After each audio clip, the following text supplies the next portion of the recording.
좌선법. 대종사님께서는 수양 과목을 목수가 일할 때 쓰는 대패에 비유하셨답니다. 거친 것을 깎아내는 대패와 몽근 것을 깎아내는 대패, 거친 것과 몽근 것을 모두 깎아내는 대패, 이렇게 세 가지로 말씀해 주셨답니다. 거친 것을 깎아내는 것은 염불이고 몽근 것을 깎아내는 것은 좌선입니다. 천만 가지로 흩어지는 정신을 미타 일념에 그치며 순역 경계에 흔들리는 마음을 무위 안락의 지경에 돌아오게 하는 염불은 굵고 거친 것을 다듬는 대패와 같습니다. 원정무별한 진경에 그쳐서 심락을 누리게 하는 좌선은 더 섬세하고 몽근 것까지 다듬는 대패이고, 무시선은 거친 것과 몽근 것을 자유자재로 깎아내는 대패입니다.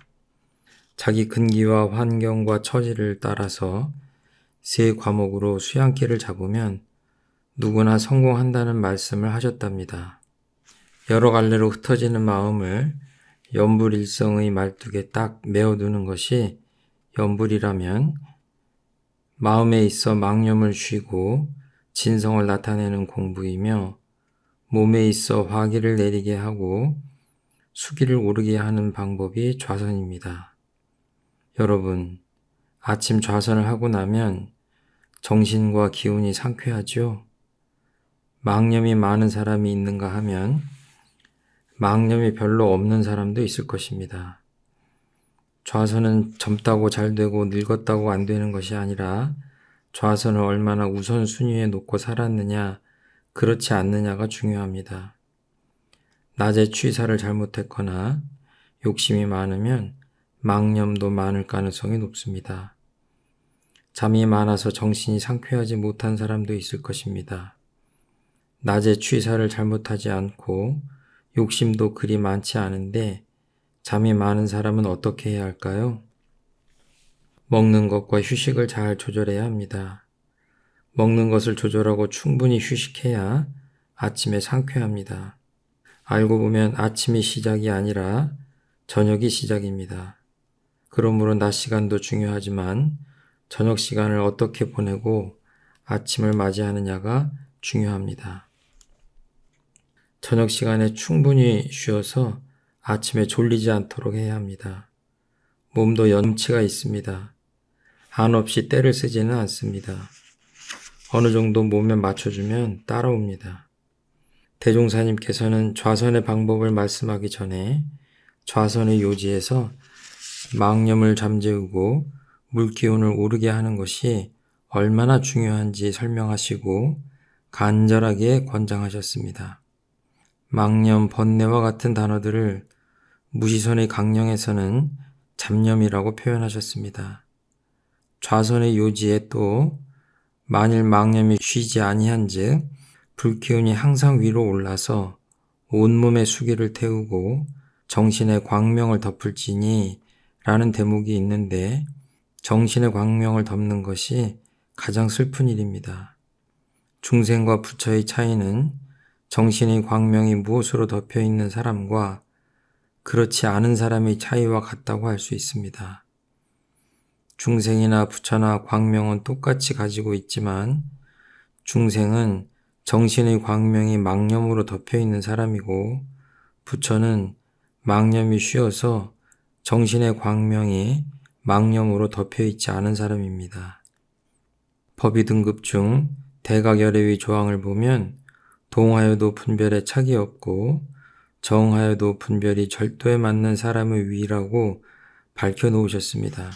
이것은 마음을 완전히 자유자재하는 경지로 망념이 없어야 동하여도 분별에 착이 없고 정하여도 분별이 절도에 맞을 수 있습니다.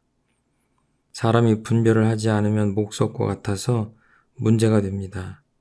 그러나 반대로 망념으로 인해 쉬지 않고 분별하는 것도 문제입니다. 사람에 따라 망념이 많은 사람도 있고 적은 사람도 있습니다. 연령에 따라 망념이 많을 때도 있고 적을 때도 있습니다. 일터에 따라 망념이 많이 일어나기도 하고 적게 일어나기도 합니다. 그럴 때 서로 도와주어야 합니다. 동지 중에 잘 살다가 일터가 바뀌고 어려운 일에 사로잡혀 어떻게 할 줄 모르는 사람을 보았습니다. 그 사람이 본래 그런 것이 아니라 경계 따라 그런 것입니다. 원래 내버려 두면 망념도 있고 정념도 있고 절도에 안 맞는 분별도 있고 절도에 맞는 분별도 있기 마련이라서 잘 갈무리해서 심성 훈련을 계속해야 합니다. 좌선의 요지 후반부에 보면 부득이 당연한 일에 육군의 기관을 운영하는 것도 오히려 존절이 하려든 하물며 쓸데없는 망념을 끓이어 두뇌의 등불을 주야로 계속하리요 라는 대목이 있습니다. 이 말씀은 당연한 일에 육군 작용하는 것도 존절히 해야 하는데 하물며 쓸데없는 망념을 가지고 머리를 불태워서는 안 된다는 말씀입니다. 불교에서 수도 정진하고 있는 스님들이 우리를 보면 육군 작용을 존절히 하지 못한다고 할 수 있습니다.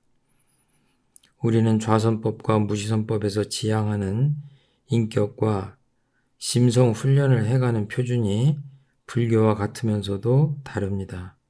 이 점을 확실히 알아야 합니다. 스님들은 우리에게 그렇게 육군을 많이 운용해서 언제 안정을 얻고 언제 자성의 해광이 드러나게 할 것이냐 하며 안타깝게 여깁니다. 하지만 대종사님께서 알려주신 공부법은 만사를 놓고 수양에만 힘쓰는 것이 아니라 무시선을 하자는 것입니다. 간화선 쪽에서는 화두를 들고 놓지 않는 것을 선이라고 하는데 원불교의 무시선은 그와는 길이 다릅니다. 좌선의 방법. 정전 좌선의 방법에는 여러 가지 조목이 있지만 요약하면 몸과 숨과 마음을 고르는 것입니다. 몸을 고르는 조시는 편안하게 하라는 것이 대종사님 가르침의 특징입니다. 좌복을 펴고 편안히 앉은 후에 전신의 힘을 단전에 툭 부리라고 하셨습니다. 그리고 몸을 고를 때 전신의 힘을 단전에 툭 부리어 단전의 기운 주에 있는 것만 대중 잡으라는 것은 상체의 기운을 둔다거나 힘을 주지 말고 편안히 하라는 뜻입니다. 그런데 상체의 기운을 빼고 편안히 앉으면 졸리기 쉽습니다. 그래서 머리와 허리를 곧게 하라는 부분이 상당히 중요합니다. 곧게 하라는 것은 꼿꼿이 하라는 뜻이 아닙니다. 허리를 꼿꼿이 하면 기운이 척추에 있게 되어서 기운이 아래로 내려오지 않고 위로 올라갑니다. 따라서 편안히 앉되 허리는 곧게 세우라는 것입니다. 호흡을 고르는 조식은 좌선의 방법 3조에 밝혀져 있습니다. 일반적인 복식 호흡은 적극적이고 강한 반면 단전주 호흡은 단전에다 마음을 묶어놓고 하는 호흡입니다. 단전주 호흡은 명주실이나 새털을 코 밑에 대어도 흔들리지 않을 정도로 아주 가늘고 조용하게 숨을 쉬는 것이기 때문에 오래 해도 관계가 없지만 복식 호흡은 그렇지 않습니다. 좌선의 방법에서 제일 중요한 것은 마음을 단전에 주하는 법과 숨 쉬는 방법입니다. 배꼽에서 4에서 5cm 아래가 단전자리라고 하는데 어떤 사람은 배꼽 밑에 벙벙하게 단전자리를 잡고 또 어떤 사람은 배꼽 밑에 좁은 범위를 잡아 단전으로 생각하기도 합니다. 대종사님께서는 단전의 위치를 자세하게 말씀하지 않으셨습니다. 숨을 쉴 때 들이쉬는 숨은 조금 길고 강하게 하며 내쉬는 숨은 조금 짧고 약하게 하라고 하셨습니다. 숨을 들이쉴 때 마음을 챙기면 조금 강하고 길어지게 됩니다. 숨을 내뱉을 때는 놓아버려야 합니다. 그러면 자연스럽게 약하고 짧아집니다. 숨을 들이쉴 때 유념하고 내쉴 때 무념하면 호흡에 도움이 되는 것을 알 수 있습니다. 좌선의 방법에 밝혀주신 호흡법과 정반대로 가르치는 수련단체도 있지만 우리는 대종사님께서 가르쳐주신 호흡법에 이의를 제기해서는 안 될 것입니다. 정산종사법어 기원편 10장에 다른 것은 모르지만은 이 법으로 부처되는 길만은 확실히 자신하였노니 그대들이 기필 성불하고자 하거든 대종사님의 교법대로만 수행하고 나의 지도에 순종하라는 스승님 말씀을 유념해야겠습니다. 선지님들은 말씀하시기를 좌선을 하거나 입선, 행선을 하는 것은 각자의 체질에 따라서 할 수도 있으나 좌선을 할 때에는 좌선의 방법대로 요령 부리지 않고 해야 한다고 하셨습니다. 선에 대해 이것저것 연구를 하는 것보다 오히려 그 시간에 선을 통하여 힘을 얻는 것이 옳습니다. 좌선을 하면서 살펴보니 숨이 마음을 따라다녔습니다. 마음이 숨에 묶여 있으면 안 됩니다. 마음은 단전 말뚝에 묶여 있어야 합니다. 마음이 숨에 묶여 있으면 수식관이 되어버립니다. 수식관은 처음 선을 할 때는 참고할 수 있지만 계속 수식관을 해서는 안 됩니다. 마음은 항상 단전에 묶어 놓아야 합니다. 숨을 들이쉬고 내쉬는 이론이 아무리 많아도 우리는 대종사님의 가르침에 대조하며 훈련을 계속해야 합니다. 호흡만 자리가 잡혀도 상당히 안정됩니다. 단전주 선을 하다 보면 마음이 막 돌아다니기도 하는데 호흡을 가늘고 조용하고 길게 하면 상당히 여유가 생기고 안정됩니다. 이것은 심성 훈련과 건강에도 도움이 됩니다. 호흡이 길수록 명이 길다고 하는데 호흡으로 몸이 안정되면 감정도 정리되고 병도 감소되어 명이 길어지는 것 같습니다.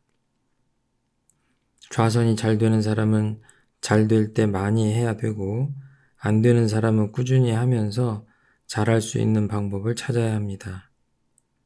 대종사님 당대에 좌선호 출석을 불렀는데 각자가 자기의 아침 선을 평가해서 갑이요, 정이요 하고 대답을 했답니다. 졸았으면 정이요 대답하고 졸지만 않았어도 갑이요 대답했답니다.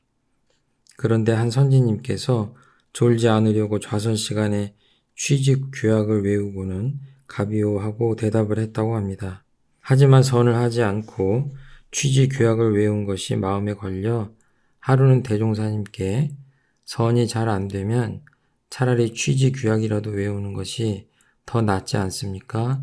하고 여쭈었더니 대종사님께서는 그것이 습관이 되면 나중에 큰일 난다고 하시면서 한 번, 두 번 반복하다 보면 좌선의 방법대로 하는 것은 싫어지고 그릇된 방법을 좋아해서 공부길 잡는 데 어려움이 있게 된다고 하셨답니다.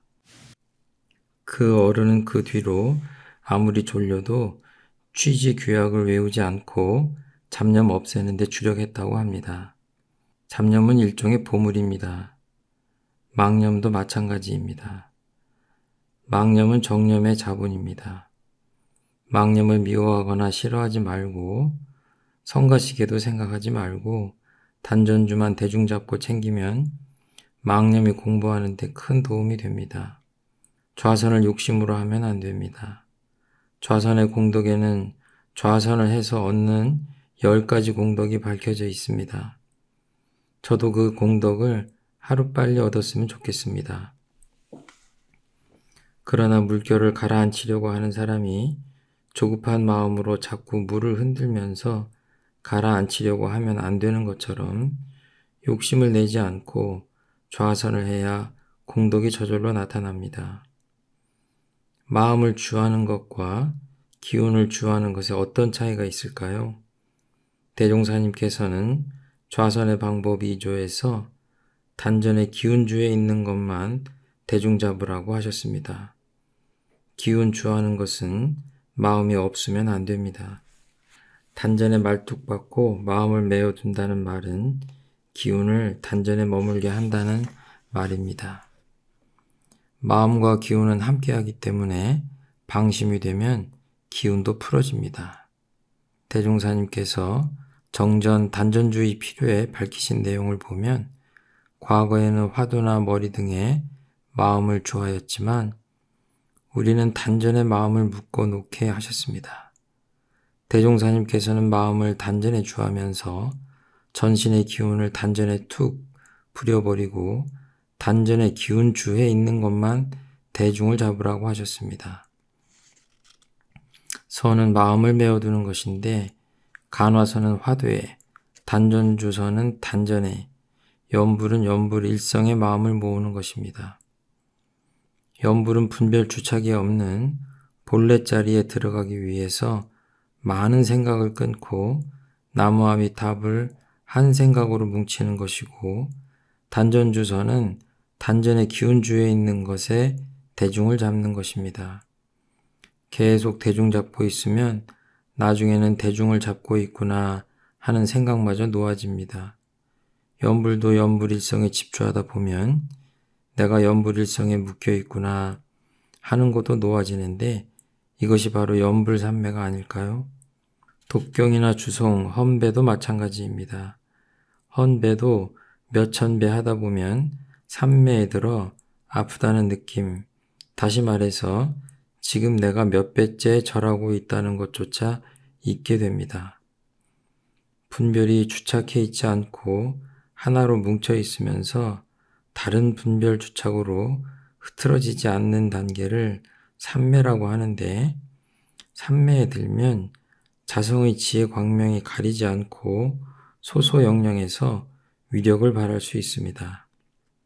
염불과 좌선은 우리 안에 있는 한량없는 정신자원을 개발하는 과목입니다.